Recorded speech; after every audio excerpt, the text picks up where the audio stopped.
talk about the markets in 2 minutes. Rachel, let's talk about what we saw in response to the data and then the Fed yesterday. The picture from stocks was pretty clear. They focused on the CPI and seemed to try and look through the Fed.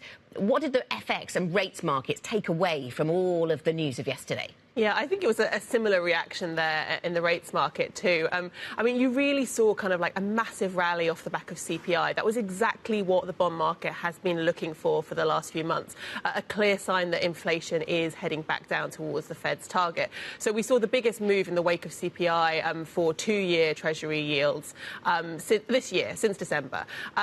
And that really only paired slightly after the Fed kind of poured a little bit of cool water onto that rally. I mean, the Fed, when they kind of came out and basically said, look, we're only kind of penciling in one cut for this year, the market really just kind of thought, well, yeah, but the inflation is telling you something different. And I think Powell also really kind of like sort of built into that narrative during the press conference, as he said, you know, look, we saw the inflation print, but for most people, they didn't change their projections for cuts in the wake of that. So that tells me that the market is basically reading Powell and saying, you know, yes, the Fed is currently penciling in one cut, but we see the potential for two. And that's what we're seeing also kind of in the Fed swaps market as well. So all the way through the first quarter, we got these hot inflation prints that led us to question how many cuts we'd get from the Fed. And the Fed said we need more confidence that inflation's really coming down. We got a bit of that confidence yesterday in that inflation print. Do these things move in quarters? Do we need another 2 months of inflation data to give the Fed the confidence it's looking for?